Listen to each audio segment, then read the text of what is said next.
Hello everyone, my name is Steven. I stand in front of you today as someone whose life and family have been fractured by a broken system.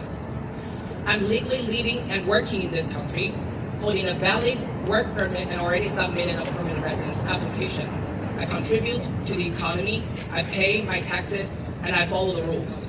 But despite doing everything right, I'm trapped. Both my PR application and my request for routine temporary residence visa have been swallowed by a broken immigration bureaucracy. This endless security check on my TRV in particular has become my jail, locking me inside this country and stripping away my basic freedom to leave and return this country. On October the 7th, 2024, I applied for this visa. It's not about granting me new status or letting me enter Canada for the first time. It's simply the sticker I need in my passport to allow me to re-enter Canada after traveling abroad. But instead of a routine process, my file was pushed into a dark, bottomless pit that IRCC calls security screen.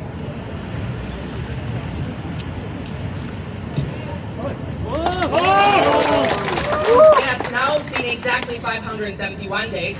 571 days locked in this country, 571 days of absolute stagnancy, met with nothing but uninformative automated replies by IRCC. But while this agency keeps my file standing perfectly still, life does not. In those same 571 days, my family has faced cancer and devastating loss.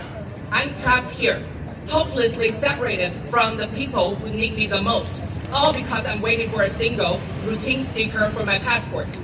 Because of this indefinite delay, my life has been completely paralyzed. Professionally, I work for a major multinational company, yet I have been forced to cancel planned international business trips to the United States or Europe simply because I'm not allowed to leave and return. But those professional setbacks pale in comparison to the personal heartbreak.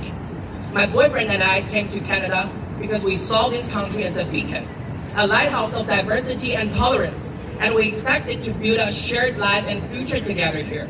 But the bitter irony is the bureaucracy of this very lighthouse is now actively harming our relationship. Right now, my boyfriend is back home in Guangzhou, taking care of his father, who's battling with liver cancer. And I'm stuck here. We're separated by an ocean, a devastating illness, and a heartless immigration office. I cannot hold his hand, and I cannot be there to support him through one of the most terrifying times of his life. The pain of this separation extends to the rest of my family. During this time, my grandmother passed away. Because I'm held hostage by this missing visa, I couldn't travel back. I couldn't be there to comfort my dad when he lost his mother. My dad is an incredible, deeply supportive man. I will never forget when I came out to him years ago. He didn't scold me, he didn't freak out. He simply looked at me and said, "Use protection." That is the kind of loving, practical, and accepting father he is. A good person like him deserves to be reunited with his son, especially after everything he has been through and still going through. Now my grandfather is also in poor health conditions. And once again, I'm forced to watch from an ocean away. I should be by my father's side, but because of a cold, indifferent bureaucracy, I cannot be. During this 571 days of painful waiting, I have actively pleaded with IRCC multiple times for updates. What did I get in return?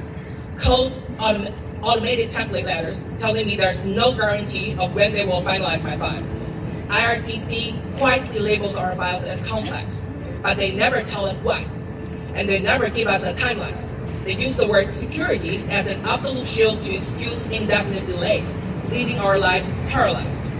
We understand and respect that Canada needs to conduct background checks, but a security check cannot be a blank check for indefinite delays, zero transparency, and zero accountability. Look around this cup. I know I'm not alone today. Countless students, temporary workers, and permanent resident applicants are trapped in this exact same nightmare. We're not asking to bypass the rules. We're asking for basic fairness and basic human treatment. We're asking to be treated like human beings, not forgotten files in someone's desk. We demand transparency. We demand reasonable processing times. and we demand that IRCC be held accountable for the lives and families they're damaging. Thank you.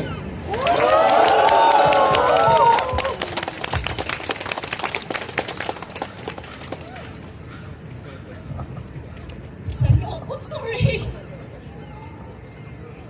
Thank you so much, Stephen, for your powerful speech. It takes a lot of courage to be here and sharing your story. Thank you for speaking out for the LGBTQ+ community. 谢谢你为酷儿学弟发声。